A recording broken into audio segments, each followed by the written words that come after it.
Hello, and welcome to the Sustainable Region. I'm Candace Ng. Christmas. It's a time of celebration, bringing together families and friends. But a wave of leftover food, gift wrap, and product packaging hits our transfer stations over the holidays. That's why Metro Vancouver started a campaign 6 years ago called Create Memories, Not Garbage, with gift-giving suggestions and ideas for celebrating the season without generating a lot of waste. Memories are also the focus of the Vancouver storytelling series, The Flame. We partnered with series producers Joel Wirkinen and Deborah Williams to tap into the holiday memories of some of Vancouver's best storytellers. Over the past 6 years, their stories, melding humor, pathos, and wisdom, have served to highlight something that can get overlooked in the hustle and bustle of the holidays. The things that really matter to us at Christmas are connections with family and friends. So with recycling and reuse in mind, we picked our favorite flame stories from years past to share with you in this special Create Memories edition of the Sustainable Region.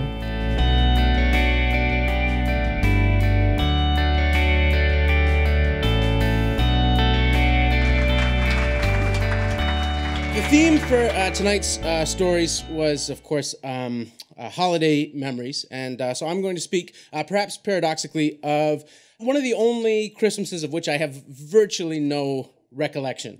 This was Christmas last year, and I realize that's a slightly alarming thing for a 34-year-old man to say that he has no recollection of last year's Christmas. It was just that my mind was elsewhere all last December. Last December, my wife and I were expecting our baby.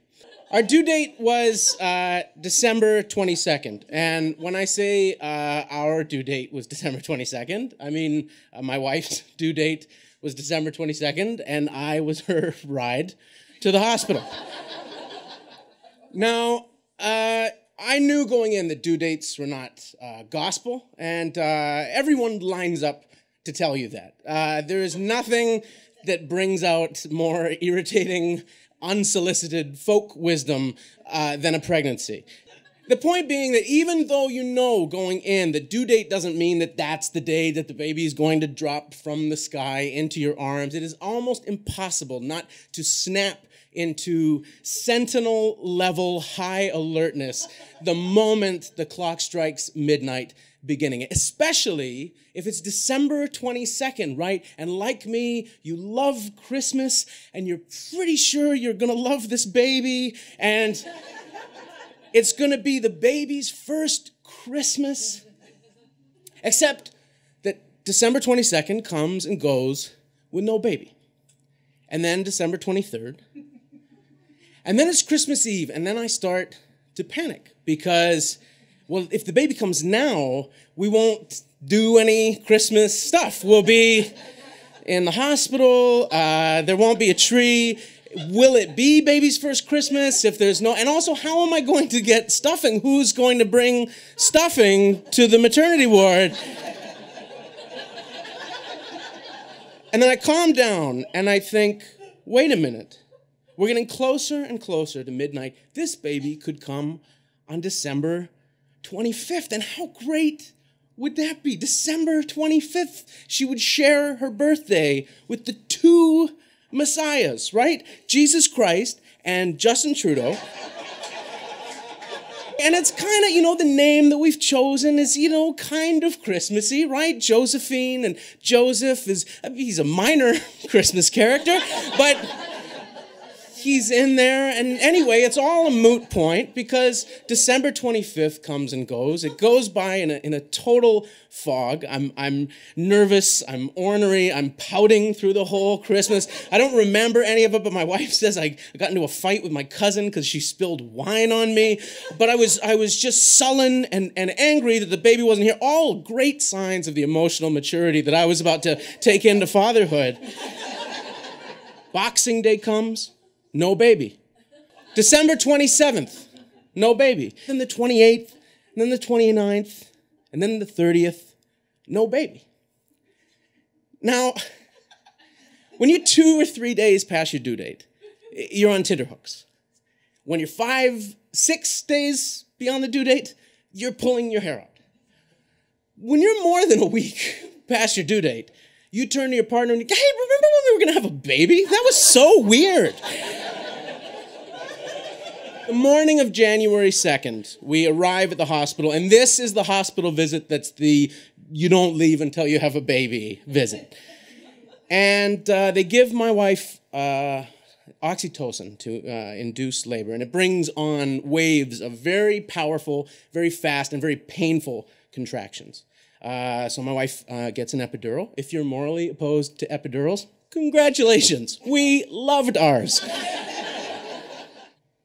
We get to midnight, and now it's January 3rd. And now the action starts. Now she's pushing.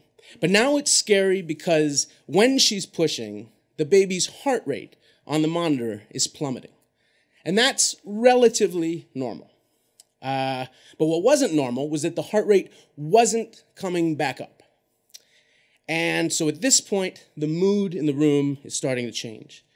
The doctor says it's probably something to do with the umbilical cord. Either it's too short or it's too long, and it's wrapped around the baby's neck. And this is the point where I start really panicking. Now, I'm a catastrophist and a pessimist by nature, but this I came by honestly. The mood had definitely darkened, but more than that, when I had asked about something that turned out to be trivial earlier in the day, one of the nurses had said, don't you worry. As long as it's just me in the room, you're fine. When you need to start panicking is when the room starts filling with people. So now I'm looking out at what appears to be a street gang in scrubs. People are being woken up in the middle of the night and called in. This is when I start to think, oh, we don't take a baby home. And as I see my daughter's gray, lifeless face coming out of my wife, I think this situation is not going to be good. And then even as the face starts coming to life on my wife's chest, her eyes and tongue moving in surreal slow motion, I still can't bring myself to believe that we get to keep her. They run all kinds of tests on her. They take her temperature. She hasn't inhaled any meconium. She's fine. They keep telling us she's fine, but I cling obstinately to this panic. I'll let you know if I ever let it go. But at some point, the joy and the work of parenthood that begins immediately starts edging the panic out a little bit. This Christmas will be my daughter's first Christmas. This will be a Christmas that I promise not to forget. Thank you.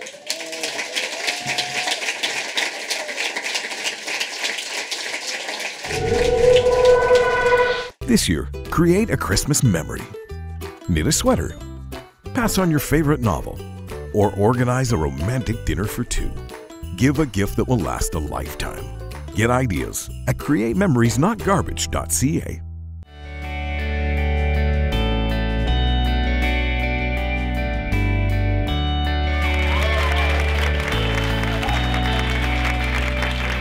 I was living in Vanuatu with my boyfriend at the time. Vanuatu is an archipelago of islands in Melanesia. It's right near Papua New Guinea. And me and my boyfriend at the time, we wanted to get as far off the grid as possible. So that's why we chose Vanuatu. And we found ourselves living with a tribe of Nivans who most of them had never seen a white person before. There were a few people in the community who had seen white people before, and they were the elders of the community. They were over 60-ish, and they vaguely remembered being young children, and they remembered missionaries coming and visiting their tribe. So what would happen is the missionaries would come up by boat and jump off the boat and swim to shore, and then they would build these palm frond churches, and they would start to preach and teach the Nivans about Jesus and about their rituals like Christmas, and they would teach them hymns and songs. And the Nivans didn't speak English, so they were learning these songs completely phonetically. So what would happen is the Nivans, out of, I guess, gratitude and respect for these missionaries, after they taught them this stuff, would kill them and then eat them. Because at the time, Vanuatu was full of cannibalism. I did a little bit of research before I went to Vanuatu about cannibalism, and it's got a really bad rap. Because it's true.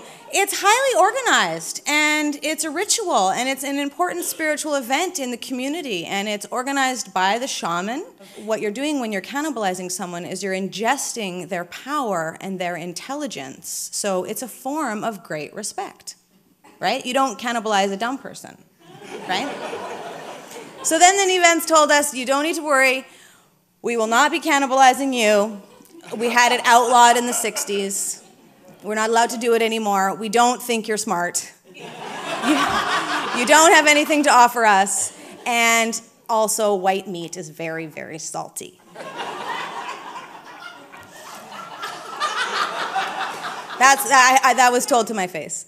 So we were entrenched in this community. We got really deeply involved with this small community on the edge of the world. And we found ourselves spearfishing late at night with them. And they taught us how to hunt boar. And I found myself, beating laundry on rocks with the women while my boyfriend was in the hut with the men learning magic and ritual and things that only the men in the community were allowed to learn. And then we would all gather together at night in the palm frond church, and we would sing these hymns together.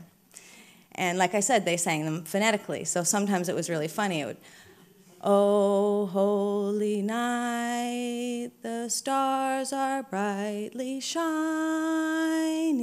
It is the night of our dear Savior's birth." It's Christmas Eve day, and we're enjoying ourselves, but I can tell that the community feels really worried about us. They don't understand, why are these white people spending their most important holiday with us? We do not celebrate Christmas. We're not really Christian. We were, to them, the saddest people in the world.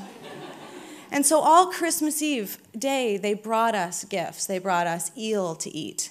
They brought us fresh prawns. They would drop off their kids at our hut to entertain us. One woman actually took me into her hut, and she gave me this uterine massage. In the end, she found a demon inside me. She exorcised it. And so that night, we're lying in our hut on our grass mat, and then we hear it. We hear people sneaking towards us. And we're in the jungle, and it's completely silent, and we can tell it's a large group of people, and we can tell they don't want to be heard. And we see a torch being lit, and the shadow from the torch splashes up onto the wall, and I see the shadow of a man in a loincloth holding a torch creeping up to my hut. And me and my boyfriend look at each other, and we think, cannibals. They've been lying to us. They were feeding us food because they were fattening us up. This is their Christmas feast. And when I think about it, salty meat is the tastiest kind of meat. And I look at my boyfriend and I get even more terrified because he is absolutely terrified. And I stand up and I look at him and I think, I am never going to get to have a child. I am never going to get to leave you and find someone better.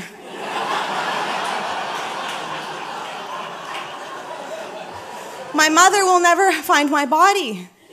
I am going to be stabbed or gored or skinned or burned. It will be slow, it will be painful, it will be torturous. And standing there in the hut on Christmas Eve, I just crapped my pants. I just voided my bowels all over the floor.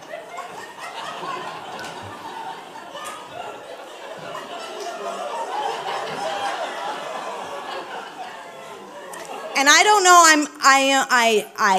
I assume that a lot of people in here as adults have voided their bowels at some point. I'm going to assume that I'm not the only one in the room. So you will know that it is not a solid experience. It's like this fierce fear explosion, right? It just shoots out of you and there's no control, and it just shot me back and it sprayed down my legs and it pooled around the floor. And only in that moment did my boyfriend decide to be a man and go outside to check on the cannibals.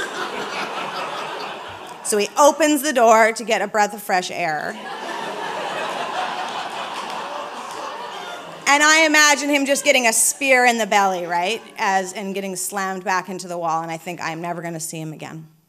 But instead, he opens the door, and I hear, "Oh, holy night, the stars are brightly shining. It is the night of our dear Savior's birth." And the entire community had snuck up on us because they didn't want to scare us. And they had surrounded our hut, and they were holding candles, not torches. And unbeknownst to us, they had been practicing 3 Christmas carols in the jungle by themselves. They were so thankful that we came to spend Christmas with them and that we wanted to learn about their culture and about what they did day to day, that they wanted to give us the gift back and share with us a bit of our culture. And they sang us these 3 Christmas carols 6 times each. They just had it on repeat. And we stood on this little porch and we listened. And I remember standing in my own filth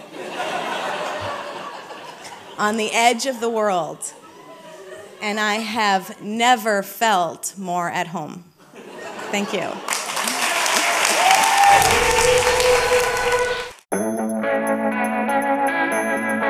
That's our show for today. Thanks for watching. For everyone here at the Sustainable Region, I'm Candace Ng. May your holidays be full of great memories. See you next time.